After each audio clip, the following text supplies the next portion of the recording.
It's quite a strange feeling here because the world has paid all this attention to the country. People dismiss often some of the news that's coming in about a looming invasion, and it's something that they've learned to live with for so long. But underneath, once you scratch the surface, people open up and you see there really is a genuine concern. The question that everybody is asking is, will Russia invade?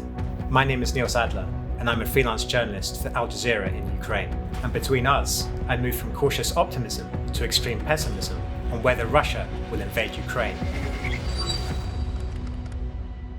I think what's important to remember about this conflict is it didn't begin as conventional warfare. The Ukrainian army was in a terrible state in 2014 when the conflict began. And so it was volunteers, people who had no experience of fighting before and had to just pick up a weapon and learn how to fight. The soldiers fighting right now, this trench warfare, it's not the modern age warfare we imagine with drones and high-tech gadgets. This is just soldiers dug into a trench and they're just fighting, facing sniper fire and artillery fire. I spoke to a soldier, Volodymyr. This was a tough guy, a tough soldier. He began slowly opening up, talking a little bit more about tactics and warfare. But slowly as we spoke, I discovered he had suffered this traumatic brain injury twice. He started to admit that maybe there was a mental health aspect to this. I said, "What do you do with all these feelings?" And then he just pointed at his chest and said, "I hold it all in here." I tried to get in contact with him again, but I was told he's not in a good place. He's really struggling to adapt. Another forgotten aspect about this conflict is the children in Popasna. There was a young girl, she was 9 years old, called Karolina.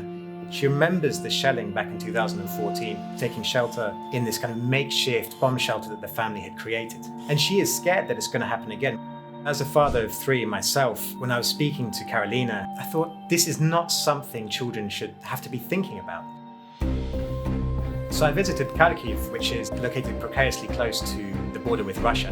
Now this is an incredibly important city for Ukraine, both economically, but also because it's a technological hub. I met one IT specialist. He was an avid motorcyclist, but when he realized that there was an increased potential for an invasion, he sold his bike and he bought a gun. And now he works with his computer, but by his side is his gun and his body armor, and he's ready to go. He says in 5 minutes, he would be ready to defend his city. Kharkiv was mentioned by Volodymyr Zelensky, the president of Ukraine, as a potential first target for the Russians should they invade. Я работала обычным менеджером, но сейчас я решила, что нужно все ж таки защитить нашу страну, свой дом, свою семью. The Ukrainian army is in a much better state than it was back in 2014 and 2015. But this is Russia we're talking about. So civilians have really taken it upon themselves to defend their city. This is not just about repelling an invasion of their city, but also keeping up a resistance movement if they were occupied. So right now, Russian troops have amassed around Ukraine's borders. The Americans are saying an invasion is imminent. The Ukrainian president has asked for calm. The soldiers I spoke to on the front line, they're just focused on the same thing, and that's the separatists on the other side in the other trenches. When they talk about the current tensions, they understand there's been an increase in tensions, but they can't afford to be distracted by this.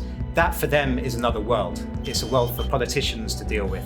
For them, right now, it's just about the trenches. It's about the muddy slog, the everyday slog of having to fight and face these threats.